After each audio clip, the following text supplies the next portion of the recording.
The importance of a face-to-face or video consult is also reiterated in the literature, which indicates that the medium of communication appears to improve the development of trust. Those receiving face-to-face care regained less weight than those engaged in web-based form. That's double. Look, 2.5 kilograms versus 4.7. When you can get in front of somebody and you're a part of their life, success is better.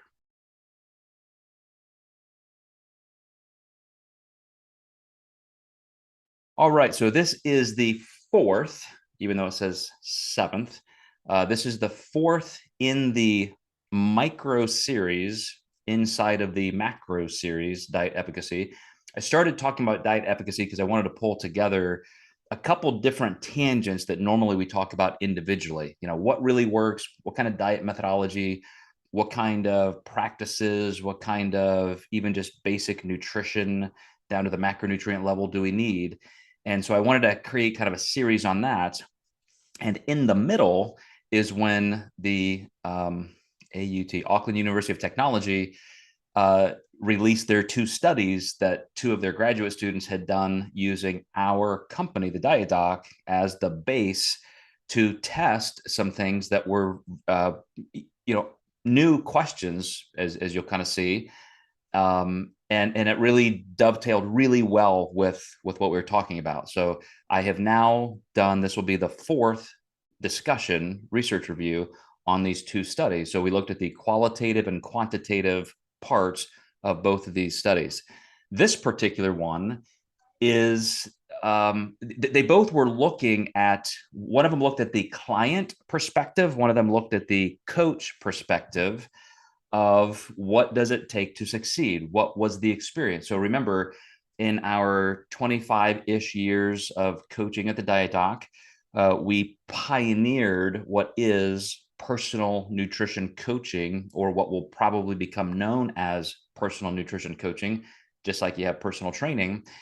And in that 25-year span, there were a couple major pivots that you could isolate, even though it was a blended process. And going back, especially if you've not seen the first three in this little micro part of the series, because the American Dietetics Association at the time had successfully blocked at every state legislature level any ability for anybody except them to do nutrition coaching, it just didn't exist. So along come us, and we hire a medical director, a dietetics director. We start licensing. We have an intellectual property attorney who makes sure we're doing everything right. And so we create this path into nutrition coaching for a lot of people. And that goes on for about 10 or 15 years. And all of a sudden, almost like the better theory of evolution, instead of one single phylogenetic tree that gave birth to everything, it's more like grass in the field. Like all of a sudden, these shoots start popping up everywhere. And so over the next 10 years or so, hundreds of thousands, if not millions of people now call themselves nutrition coaches. And it's a real thing, just by sheer possession being 9/10 of the law. And I would argue logic. Nobody's really complaining. Matter of fact, state legislatures have softened the language. And so nutrition coaches now have a viable path forward. But as Rosemary and Ariel, these two researchers at AUT, pointed out, there's just no research. Like nobody knows what's happening. Nobody knows if these people are doing good work, better work, worse, like what is really happening. So they wanted to dive into that. And we allowed our database of clients and coaches to be available to them to do surveys and interviews. So they took that more than a year ago and ran with it.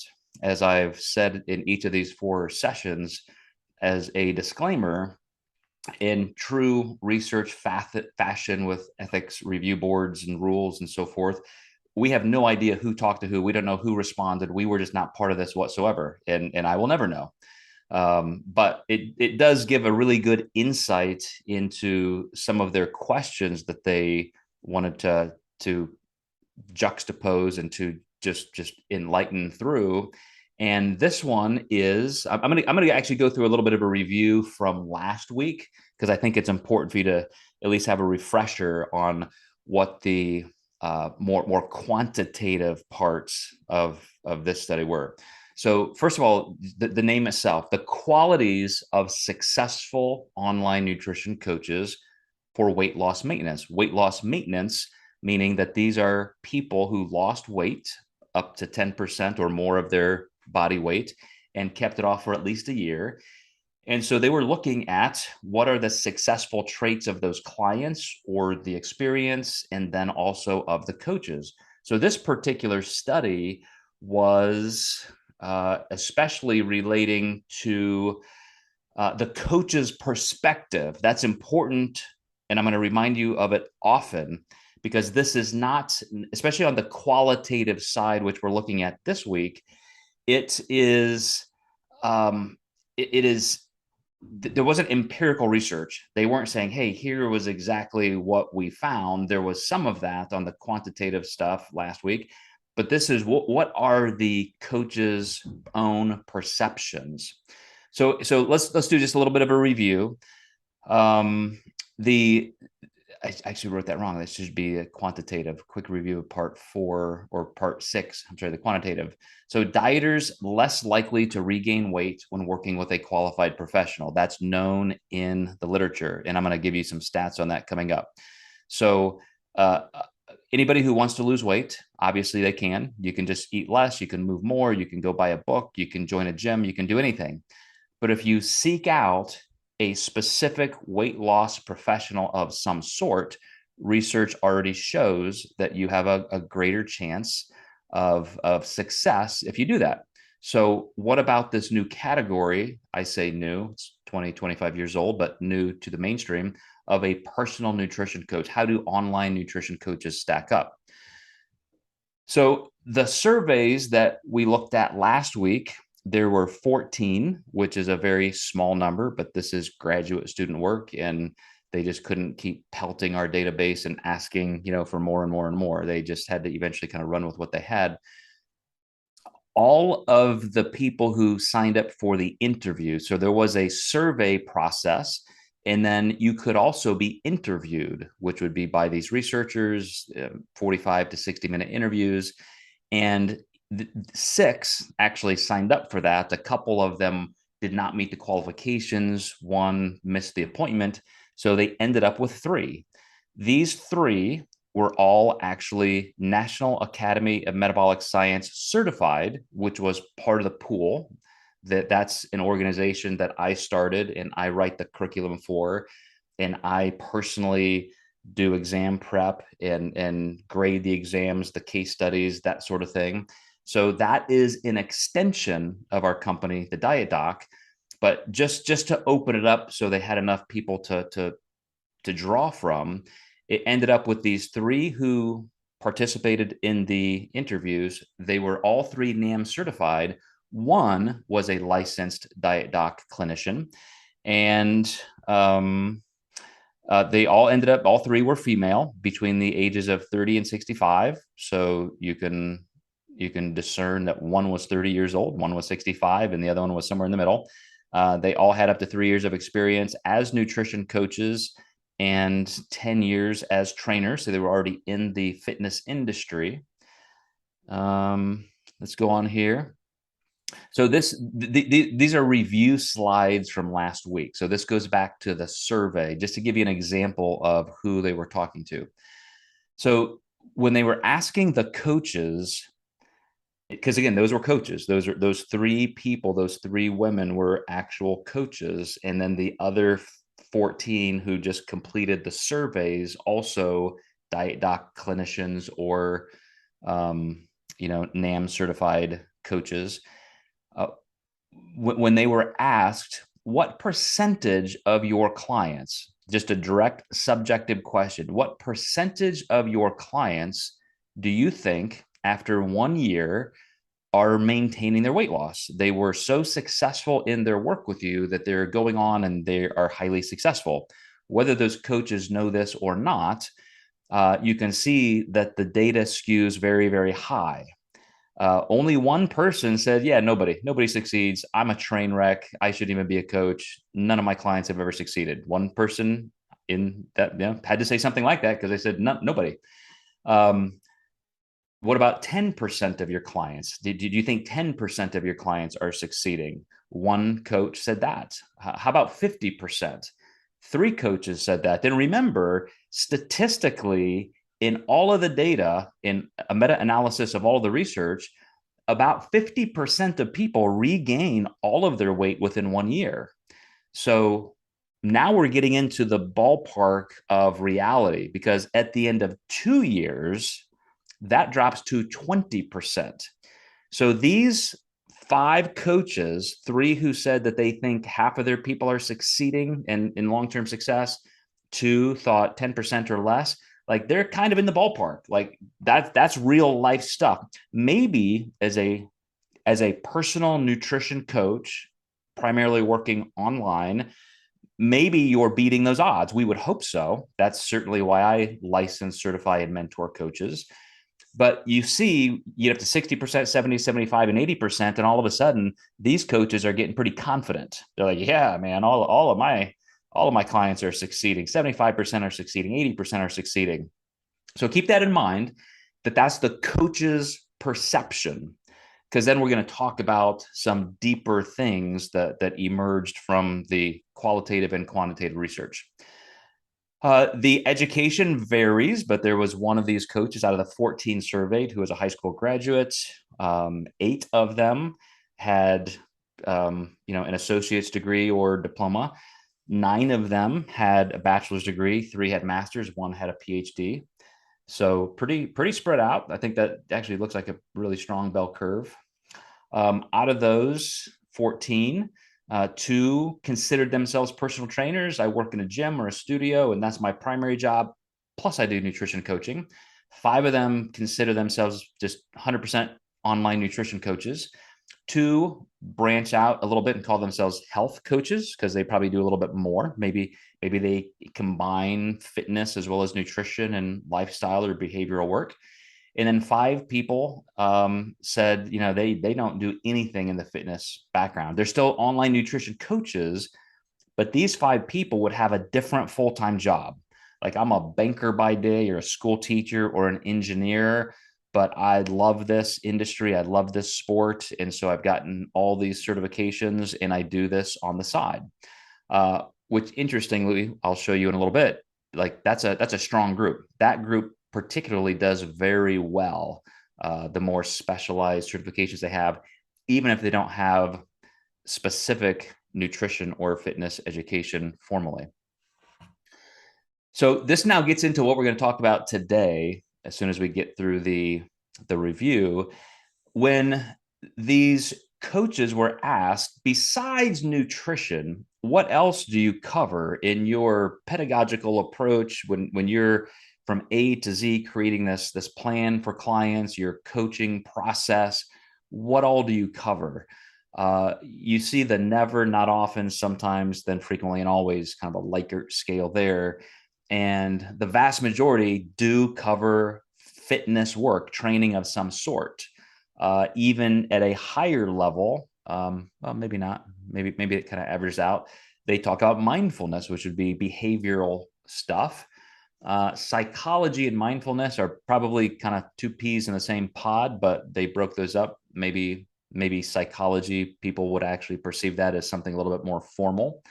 And then goal setting, also very strong. Sleep and stress management, that goes into wellness in general, perhaps even mindfulness. But look how far that heavily tilts toward the average online nutrition consultant covering all of those things. Again, that's going to come up as very important when we talk about some of the specific research we're covering today. As is this is another important key. This is why I wanted to include some of this in the review this week. Frequency of check-ins, like you as a coach, how often are you communicating with your clients?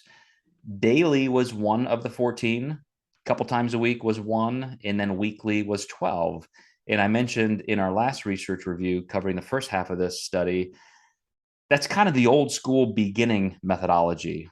Like when I owned a fitness facility and I was a science editor for a magazine publishing group, and I was just accidentally creating this field of online personal nutrition coaching because in my local facility as well as online, people were hiring me, and it just was, I don't want to say it was just completely serendipity, because obviously once that starts happening, you have to respond. Am I going to do this as a business model or not?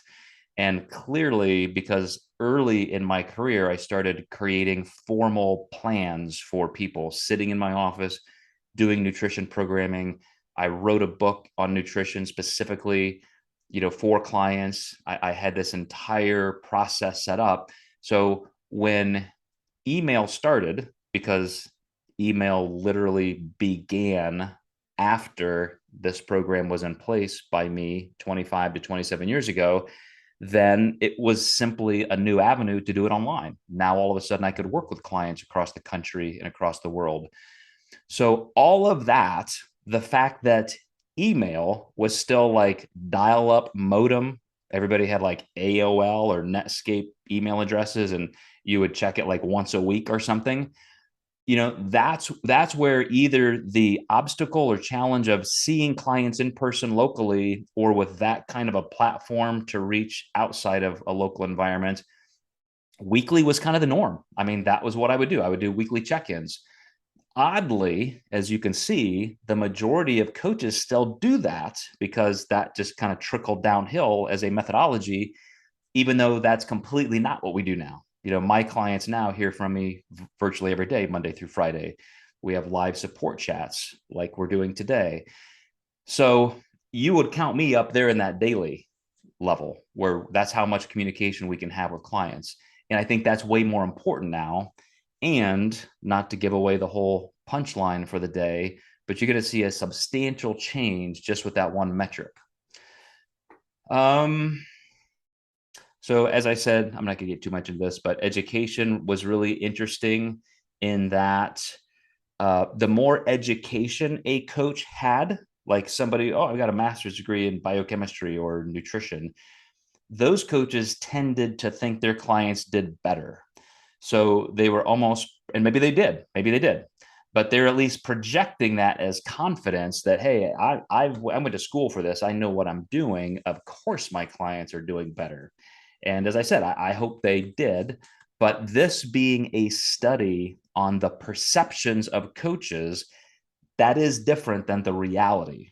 And that was an interesting thing that Ariel wanted to do with this.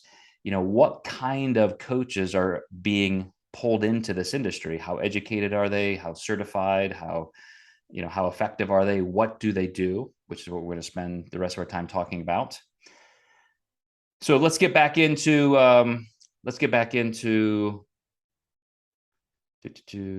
what we want to talk about here today. I've already kind of gone through this. Okay. So now this is the qualitative analysis. So we're going to look at these deep interviews that the researcher Ariel did with these three practitioners. And as I did throughout this whole 4-part series, I pulled some quotes directly from the research from the coaches themselves, because I think it really does show their attitudes. But participants in the survey indicated that frequent interactions and a holistic approach to weight loss coaching were common practices among coaches with higher client weight loss success rates.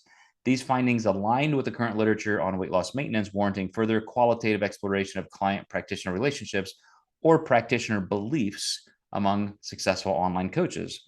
So the literature, the entire just database of research already done on nutrition coaching in general, outside of this kind of new category of personal online nutrition coaches, we already understood that the more frequent the contact and the more holistic approach, so you're talking about those mindset issues and sleep and fitness and so forth, it's beyond just a meal plan, it's beyond just static nutrition.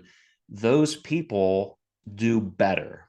So now we're going to take that data, that model that we know exists, and see how it stands up with this new field, this new occupational field of personal online nutrition coaches.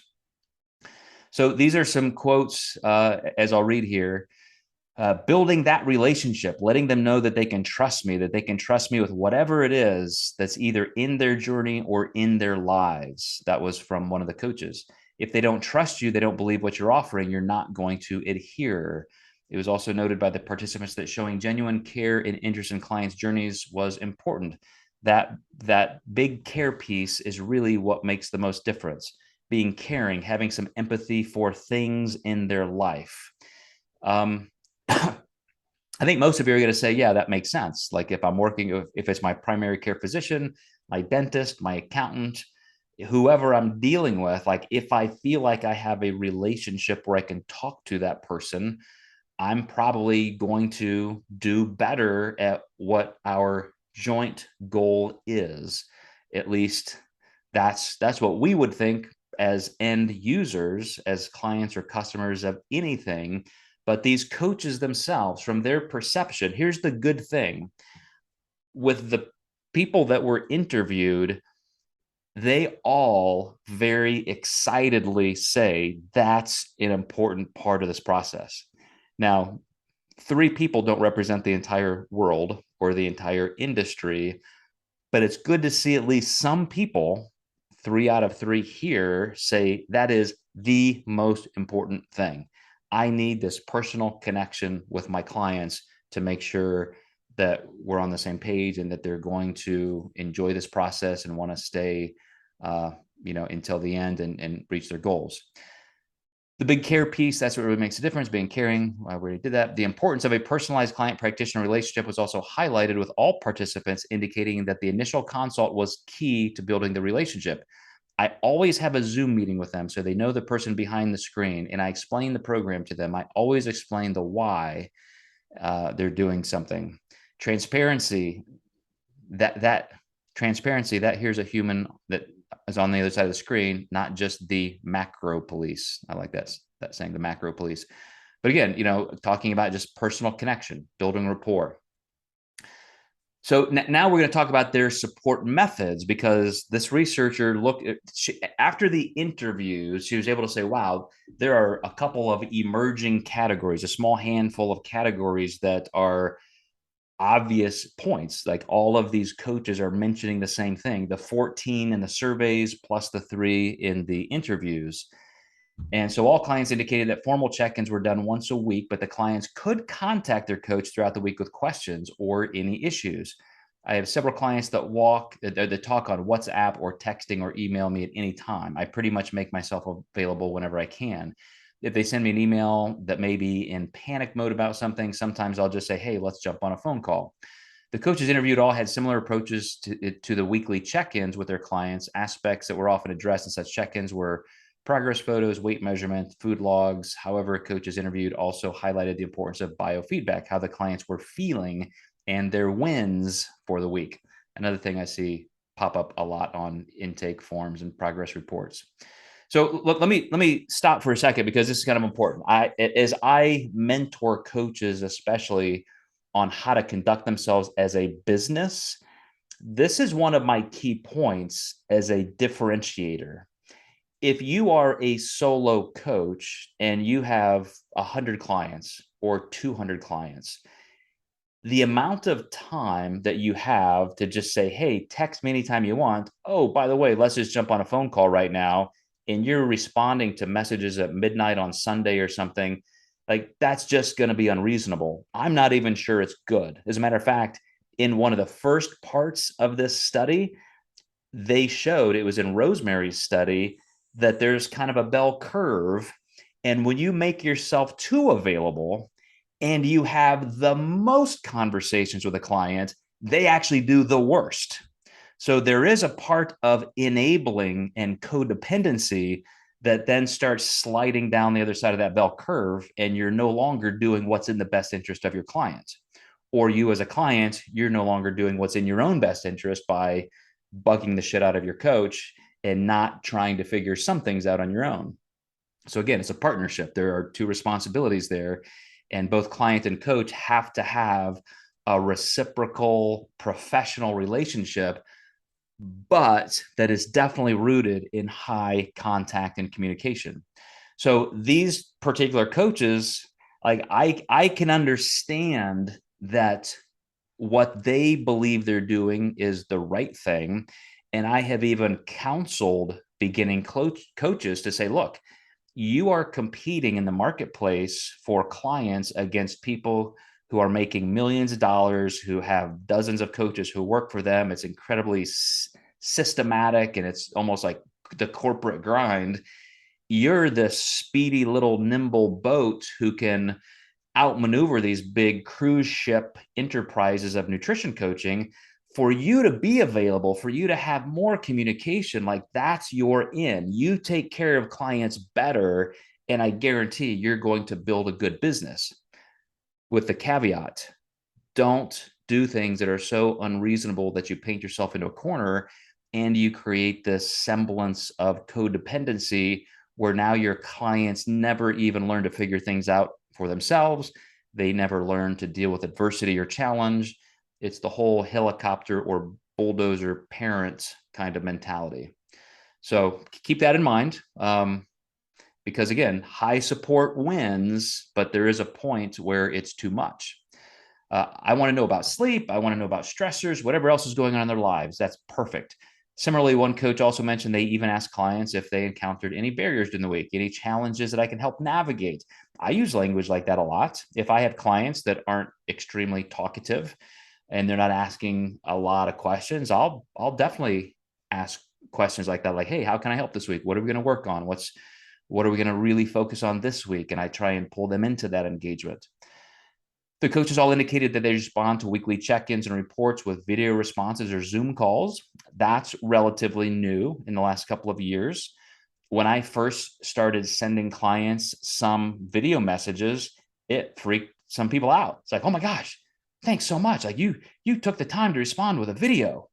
And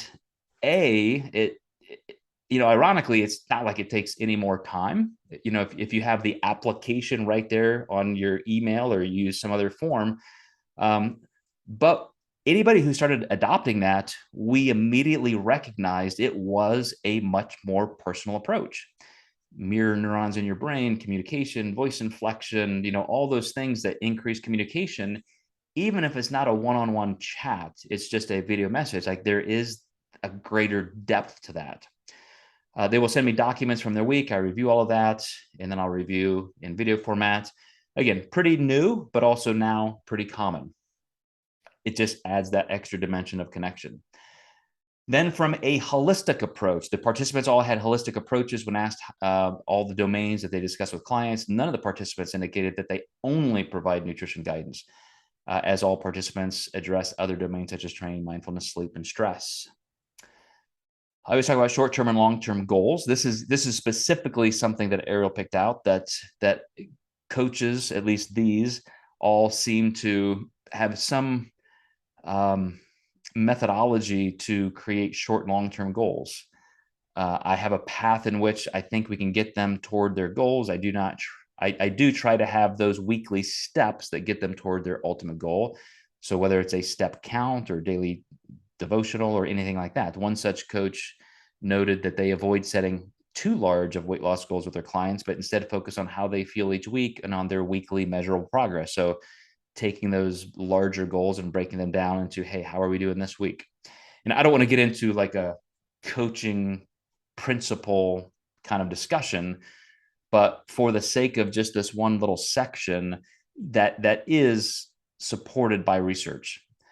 We talked about last week that there's kind of a shelf life for dieters, that anybody that has long-term goals, when you start reaching the 6 to 8-month mark, progress kind of starts to plateau and wane a little bit. And so if you have this, and I've had clients who've lost 100, 150 pounds, it takes a year, 18 months, 2 years. And you definitely have to have not just smaller goals and targets along the way, but you have to have breaks and you have to have times where you're focusing on different things, very, very, very important. But goal setting, again, was at least part of what these coaches said were important to them. So once again, this whole study is about the coach's perspective and what the coach thinks they are good at and what the coach thinks client needs and how the coach feels that their clients are progressing or why they have success. So this study explored online coaches' perceptions of successful client practitioner relationships and their beliefs about what leads to, I guess I just said all this, to successful weight loss and weight loss maintenance among clients. The hypotheses were that these coaches would emphasize high quality, frequent contact with their clients and implement a small change approach to goal setting and attainment. These hypotheses were supported, however, the participants also noted other aspects of their practice which may be of importance. Specifically, they noted the importance of developing rapport, adequate support, taking a holistic approach, and appropriate goal setting in their client's journey. So that was something, we always like in research, at least people who review it, to pick out like, here was the hypothesis. We're doing this study for this reason. Here's what we think we're going to find out. And sometimes it's good enough for a study to say, yes, we confirmed that. That's what we thought we'd find. Maybe that's what we hoped we would find. And that happened. So now we have a study that has a certain methodology. You can compartmentalize it in this category. And it's a check mark that verifies, at least in one part, what you would expect to see. And, pick your topic, pick your field of interest. But once in a while, you're surprised. You find out new things. You may discover a circumstance or a nuance that completely doesn't do that, that actually supports the opposite conclusion. And so maybe you start finding that, well, this is kind of the bullseye in the set of circumstances where this happens. But if this particular population or under this circumstance, then it doesn't. And so all that becomes important. Now you're broadening your understanding of a topic. So what Ariel was doing was, first of all, looking at, okay, there's this entire new field of personal online nutrition coaches. Let's see what they're doing. Let's see if we can discern any measurable difference in the results. Let's see what they think about what they're doing. And some of these things lined up exactly with her hypothesis, which she said that they would emphasize high quality, frequent contact. Just that's a process oriented thing. And they would implement these small changes, like that's kind of goal setting 101. But then what kind of surprised Ariel was, wow, these coaches went deep. Like they're talking about their personal lives and sleep and are you doing this? And I want you to call me anytime. We'll jump on the phone. Like they were like, geez, like you don't get that with registered dietitians from a hospital. You don't get that from Weight Watchers. You don't get that from these other places. Like there was really something here. But the current study further investigated the coaches' perceptions of their interactions and their roles of supporting, encouraging these factors within the coaching relationships. The importance of a face-to-face video. So here's something that kind of changes the game a little bit, or at least it verifies something in a way that adds some analysis that should make you stand up and take notice. The importance of a face-to-face or video consult is also reiterated in the literature, which indicates that the medium of communication appears to improve the development of trust. In a study by Wing et al., those receiving face-to-face care regained less weight than those engaged in web-based form. And that's a double. That's double. Look, 2.5 kilograms versus 4.7. And I'm telling you, I discuss this a lot with coaches. And that's why with all of the people I mentor for how they're going to create a business model, I know some people think it's amazing just to be able to sit on your couch behind a keyboard and reach people around the world. But I have seen this personally for decades, that when you can get in front of somebody and you're a part of their life for real, you're sitting in the same room talking to them, success is better. I just had coffee this morning with somebody that I just met. He saw some results of one of my clients. A client of mine posted on social media like, hey, I just worked with Joe and here's my results. I lost all this weight. I feel great. It's amazing. And all of a sudden, my Facebook messaging platform was just blowing up because now all this guy's friends are messaging me, and one, like I said, wanted to go out today. And instead of just inquiring digitally, instead of him saying, "Hey, Joe, I want to work with you too," or "Hey, Joe, do you think you can help me?" He said, "Hey, Joe, let me buy you a cup of coffee." And we sat across a table for an hour. And now this guy not only wants to work with me, he wants me to come speak at his Rotary group twice by the end of the year. He already's introducing me in person to other people in this coffee place. Like, that's what happens with real life relationship, real life communication, in the same space with people. So if you're a coach watching this, just take heart of that. If you are a dieter or client of coaches, it could be important. Ask for ways to connect a little bit more deeply. Maybe you do need to make sure that you can get more face time with somebody, even if it is through a screen. Just some better connection. I think that always helps. Matter of fact, 2 times as much as how much it helps. Indeed, in a study by Coates et al., the only group that showed a significant decrease in and subjective maintenance of their weight loss after 6 months was the group that received daily contact rather than weekly, as a percentage of overweight participants in this group dropped from 37% to 29%. More so, establishing open communication between check-ins is also noted in the literature to further improve the client-practitioner relationship, as the clients perceive the practitioner as approachable and supportive. So if you guys looked on my social media today, just explaining what we're going to discuss, I said there are 2 critical things that can double your progress and then long-term even improve your viability by 20%. What are those 2 things? Frequent communication, daily instead of weekly, being able to reach out, have your questions answered, being able to feel like your coach is open and approachable, and then also being able to have some kind of face-to-face communication. I hate for that to sound like a limiting factor, because I myself have clients all around the world that I may not be able to see face-to-face. But that's why we have 3 times a week live support chats where we can get together on chats like this, video chats. But I also have to say, the reason I myself have a physical space where I can interact with my local clients in person is because I know that is what makes the biggest difference. So this person I was having coffee with this morning, as we were discussing, life in our city, he as a business owner, me as a business owner, what do we do? And, how can we help each other? And just what is life like, living in the same community? And I said, okay, because he knows I have a space here on Main Street and I'm getting ready to move to a better physical location for us. And he said, man, but don't you like Main Street? I mean, doesn't that help you? More visibility, like people can walk in and see you and blah, blah, blah. And I said, the people who succeed the best as clients of a personal nutrition coach, especially as I would consider myself more of a holistic health coach, they're not looking for just the next thing. If they want to join Planet Fitness for $10 a month, they could have already done that.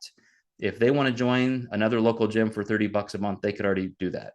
If they wanted to just diet on their own or join Weight Watchers, they could do that. The people who come to see me, especially because of our reputation, they know it's a big deal. They need to carve out the space in their life. They're going to come in physically and train with us. They're going to engage. And so, no, like it doesn't really help me to have a high volume of walk-in traffic. What helps is a meeting like this, where I get to sit down and talk to somebody and explain it.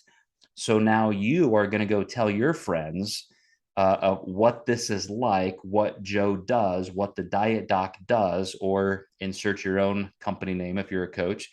And that's your reputation. This is serious stuff. It's high touch, it's high communication, it's high frequency. It involves more than nutrition. If you want the best possible results, you need to be ready for something that is that in depth. And as we look at the practical implications of Ariel's study, I think you'll see that's what makes it worthwhile for both the coach and the client. After this entire 60 or 70 page study, her final notes are: the client practitioner relationship should be emphasized with a focus on developing rapport through high quality personalized face-to-face contact. Practitioners should focus on frequent communication and interaction with clients to develop open communication and trust. Practitioners should employ a holistic approach to weight loss, taking into account sleep, stress management, mindfulness, and psychology, and goal setting approaches rather than focusing solely on nutrition, guidance, and physical activity. Acceptance based approaches to coaching may improve long term adherence and ultimately weight loss maintenance outcomes. Pursuing nutrition specific rather than general education may be important to help coaches improve their ability to help clients over time. That last little note was something we didn't talk about today. It was more in our last one. But clients who really do spend a lot of time on personal education, certifications, nutrition, curriculum, and that sort of thing, when they were tested for actual competence, they outscore everybody by a mile, meaning there's really something to it. When it comes to the metabolic sciences, physiology, nutrition, you have to have at least a certain level of competency or you're not doing your clients any good. So, that was just kind of an aside, an important one, but an aside. So, I don't want to leave you guys thinking that it's kind of this way or the highway. As Ariel just noted, personal communication, in-person work, high frequency of contact. Absolutely, statistically, those are the things we should all pursue more of, but it definitely doesn't give an imperial formula for this is what you must do. We all know clients where it's just the right time. There's a lot of self-motivation. They've carved out the space in their just weekly schedule, their daily schedule, to do the things necessary to even mentally focus on it. All kinds of things come into play. But the interesting part about this study is that since it was all about the coach's perspective of these things, I can tell you from my perspective, it is fascinating and amazing and fantastic that coaches understand it is this deep of a dive. Again, 3 people in the interviews, 14 in the surveys. If you look back at Rosemary's research from 2 weeks ago, she dealt with almost 100 coaches, and clients, I should say, combined. That was from the client perspective. So we have a very fine point on one end and a broadening part of the funnel as to how many people were communicated with on the client side, what their perceptions were, and their actual quantitative data and results. But with 4 looks at these 2 studies, I'm going to stop sharing the screen here.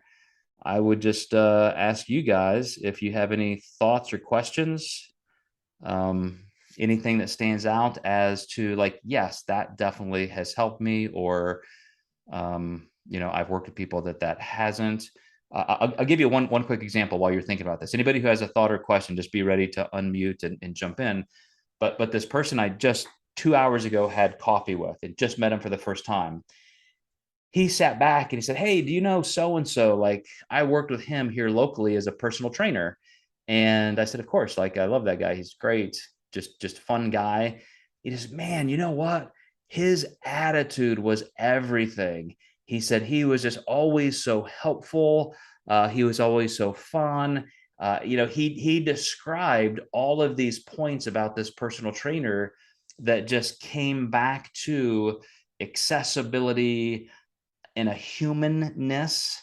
It wasn't just this very mechanical process.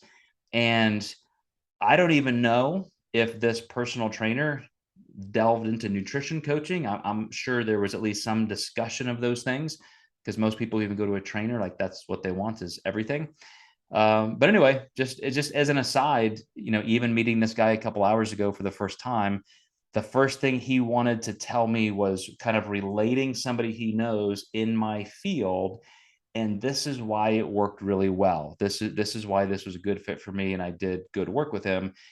He didn't tell me anything about the objective approach. He didn't say we did this and we checked these boxes. All he talked about was how that coach cared about him, how that personal trainer made him feel. And isn't that amazing? Like we hear that in such cliche, meme-ish ways, um, but it's reality. Kevin, you look like you're going to jump in. Just waiting for Layla to start Barking. getting up because I'm talking, but Hmm. it's not all surprising. To some degree, it's just based on your last point there, it is frustrating because I could have saved myself 12 years of education if I can just smile and talk to people. I know it's far more than that, and it's oversimplifying it on every degree. But the biggest saying is, it's not so much about what you know, just to know, just to just give people, just let people know that you care about them rather than just knowing what to say or what to do for them, but just to know that they're appreciated. That's why the cliche of going into healthcare. That's why I did. Reason why I left primary care for a large reason is because it would have been robotic if I had just went through the motions. And nah, I don't. For an introvert, I don't. I want the meaningful conversations that truly impact people. So here we are. So it's not all surprising. If anything, it validates what we practice to begin with, but these are the standards, and that was the whole discussion when you brought these ideas forth as far as what you study. But if this is what's validated by evidence and interviews, then this needs to be the standard amongst you know nutrition coaches alike, and therefore if you expect to have the best results, not to mention relationships, you need to perform this way and go from there. But it's I pride myself on being extremely accessible to clients, to students. I know they appreciate that because it's well noted within reviews about myself. But while that can be draining at times, just because we all have that limit on capacity, it's not. I'm not going to change it for that reason. I'm still just going to be just as accessible because I know they appreciate it when they need it, and that's everything. Often, Well, usually, always is. and don't make the mistake of thinking that it's either or in terms of the personal touch versus education, because it was also well noted in this research and beyond some of the studies they cited that the people with the greatest education did have the best results, like and it was appreciated among the clients that the core knowledge was there. And I think just in terms of competition in the marketplace, that also gets well noted and the cream rises to the top. Because if you're, even if you're the nicest coach in the world, but you truly don't have the competence or the ability to help, those people aren't necessarily going to do as well, and they're going to find coaches who do, and you tend to aggregate around those. So I also mentioned to this person I met, I said, I can only spend a certain amount of time in like personal work with clients in my facility, but I still do it because I love it. Like I could quote make more money doing other things. I could retire. I could do this. I could do that. But I love that. Like I love that personal connection. I love the fact that because I know it's almost a guarantee in that kind of scenario that we do make those life changes with clients and for clients. But I am a bit overqualified. Like if I'm going to be training a person in a personal training capacity, like you think of all the people who could do that. I'm an orthopedic physical therapist.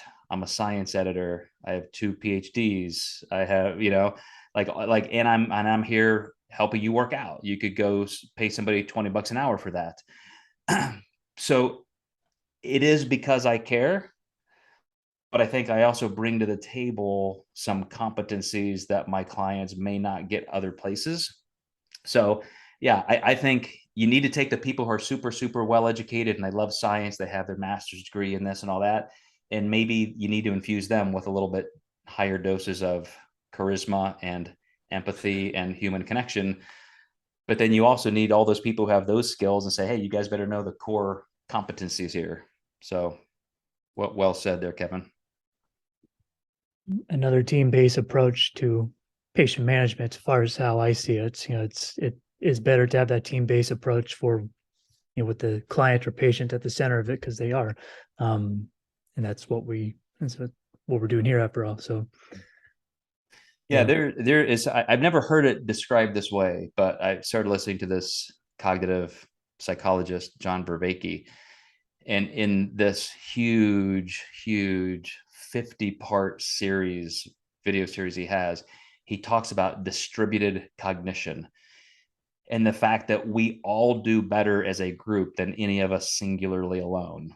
So if your skill set includes just charisma, human touch, and so forth, and somebody else is kind of the sciencey nerd who brings that aspect to the company, and like we can all create these larger organisms of people, collective people, and as a team, we do better. That's for sure.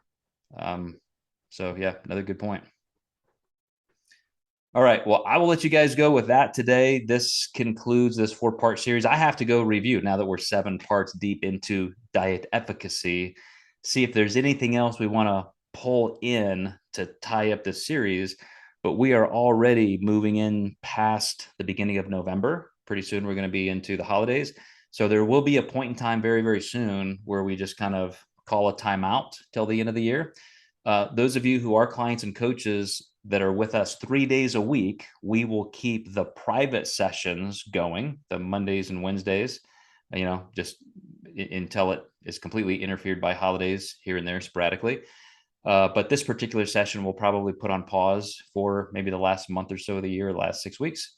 So anybody who watches this on our YouTube channel or something like that, and you're looking for these to happen every single Friday, please keep a note, maybe follow me on Facebook or Instagram, and note, I'll always announce when we're having these and what the topic is. So if you don't see anything on a Friday, it's just not happening that Friday.